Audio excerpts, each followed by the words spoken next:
कैसे हैं आप सभी? आई होप अच्छे होंगे, राइट। चलिए मैं होगी तो बच्चों यूट्यूब चैनल पे आप सभी को स्वागत करती हूँ और आज मैं आपके लिए लेकर एक्सरसाइज 5.2 का क्वेश्चन नंबर 8। तो प्लीज ध्यान समझिएगा, इस टाइप के हम एग्जाम में पूछे जाते हैं, राइट बच्चों। और साथ ही लाइक शेयर करना मत भूलिएगा, ओके। और अगर मेरे चैनल पर नए हैं तो प्लीज सब्सक्राइब जरूर कीजिएगा, ठीक है बच्चों। तो आइए स्टार्ट करते हैं।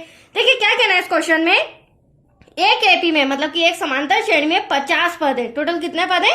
50 पद। तो यहाँ से यहाँ तक हम मान लेते हैं, मैं हैंड टू हैंड आपको समझाती भी जाती हूँ। मान लीजिए यहाँ से 1 से लेकर 50 तक टोटल कितने पद हो गए? 50।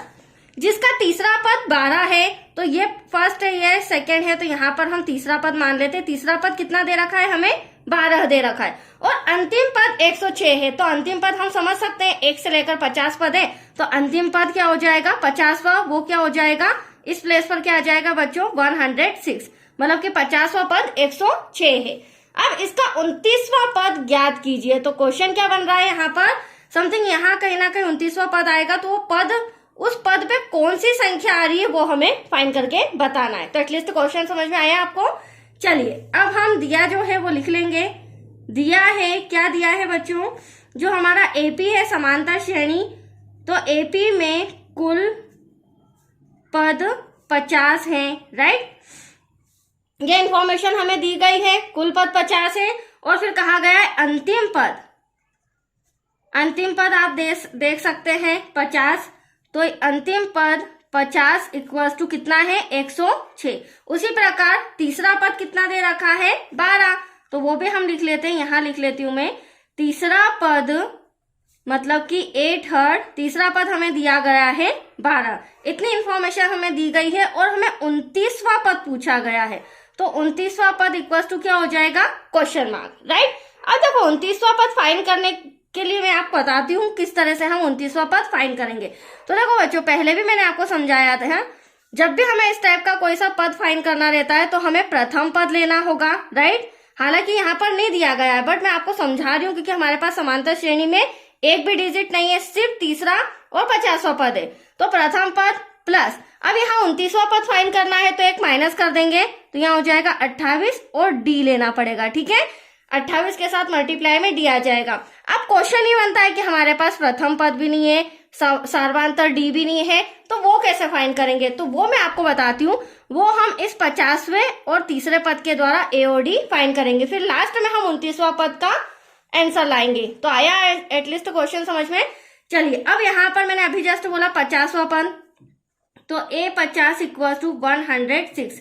अब 50वां पद है तो इसे मैं किस रूप में लिख सकती हूँ? प्रथम पद प्लस 50 है, तो जिस तरह यहाँ पर मैंने माइनस किया तो एक डिजिट माइनस कर दूंगी, तो 49D इक्वल टू 106। अब आप देख सकते हैं यहाँ पर ए भी आ रहा है, डी भी आ रहा है, इसे हम दे देते हैं इक्वेशन नंबर फर्स्ट, ठीक। ऐसे ही तीसरा पद, तो तीसरा पद हमें कितना दिया गया है? 12 दिया गया है, इसे मैं किस रूप में लिख सकती हूँ? प्रथम पद प्लस 3 दे रखा है, तो यहाँ 2 साथ में डी हो जाएगा इक्वल टू 12। ये हो गया हमारा द्वितीय पद, मतलब दूसरा समीकरण। तो फर्स्ट समीकरण और सेकंड समीकरण को लेके हम ए और डी फाइंड करेंगे, राइट। और वो होगा विलोपन विधि से। थोड़ा सा विलोपन विधि का यहाँ सॉल्यूशन करना पड़ेगा हमें। तो समीकरण 1 व 2 से अब देख सकते हैं समीकरण 1 आप नजर आ रहा है आपको, a plus 49d equal to में 106, ठीक है। ऐसे समीकरण 2 हमारा a plus 2d equal to में 12। अब एक लाइन छोड़ के हम एक रेखा खींचेंगे। अब देखो बच्चों, हालांकि हमने विलोपन विधि समझी है, इसमें हमारा a का गुणांक या d का सेम आना चाहिए, तो a का सेम आ रहा है, बट चिन्ह हमारे असमान आना चाहिए। जबकि यहाँ सेम आ रहे हैं तो हम चिन्ह बदल देंगे। ये a प्लस का है तो माइनस का, ये प्लस का है तो माइनस का, 12 प्लस का है तो माइनस का, तो एटलीस्ट प्लस का माइनस का है कैंसल। 49 में से 2 गया, 47d हो जाएगा, राइट। अब यहाँ पर 106 में से 12 माइनस करेंगे, दैट्स योर आंसर 94। 6 में से 2 गया 4, 10 में से 1 गया 9। अब हमें तो डी फाइंड करना है बच्चों, तो डी फाइंड करने के लिए हम क्या करेंगे? 94 और इंटू का 47 कहाँ आ जाएगा? डिवाइड में, ठीक है। अब 47 टूजा क्या होता है? 47 टूजा होता है 94।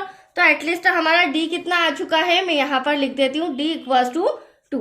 अब ये जो डी का मान आया है ना, इसे हम समीकरण फर्स्ट या सेकंड किसी में भी रख के सॉल्व कर सकते हैं और ए का मान ला सकते हैं, क्योंकि अब हमें क्या लाना है? ए का मान।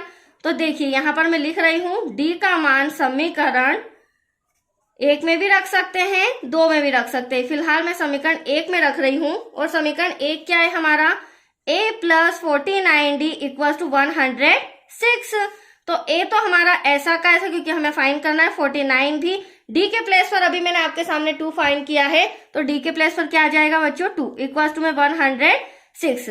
तो a प्लस 2 का 49 में करेंगे, 2 9 जा 18, कैरी आया 1, 2 4 जा 8 और 1 9, तो यहाँ 98 हो रहा है 106। अब a फाइंड करना है 106 ऐसा का ऐसा, प्लस का 98 उधर जाके माइनस का हो जाएगा। तो अब आप देख सकते हैं कैरी लिया, 16 में से 8 गया 8, यहाँ बचा 9, 9 में से 9 गया कैंसर। तो एटलीस्ट हमारा d भी आ चुका है और a भी आ चुका है। अब हम इजीली इन दोनों के द्वारा क्या निकाल लेंगे, 29वां पद, जो कि मैं यहाँ पर रिटर्न कर रही हूँ। तो यहाँ पर हो जाएगा a29 29वां पद इक्वल टू क्या लिखा था हमने, प्रथम पद और 29 28 डी हो जाए। ए हमें अभी हमने क्या फाइंड किया, 8 आया है बच्चों, ए का आंसर प्रथम पद का, और डी सार्वंतर आया है हमारा 2। 8 प्लस 2 8 जा 16, 2 2 जा 4 और 1 क्या हो जाएगा 5। अब यहाँ पर आप देख रहे हैं 56 और 8 कितना हो जाएगा, प्लस करेंगे तो 64। तो दैट्स योर आंसर 29। मतलब 29वां पद उस पर कौन सी संख्या आ रही है, 64। तो हमें यहाँ लिखना होगा अतः समांतर श्रेणी में 29वां पद, इस तरह लिख सकते हैं, समांतर श्रेणी का 29वां पद 64 है। That's your answer. तो आया आपको समझ में, बहुत ही सिंपल सा था, पर इनकी आपको प्रैक्टिस करनी होगी क्योंकि इस टाइप के सम 100% एग्जाम में पूछे जाते हैं। ओके, तो आज के लिए इतना ही। नेक्स्ट वीडियो मिलेगा क्वेश्चन 9 से रिलेटेड। ओके बच्चों, थैंक यू।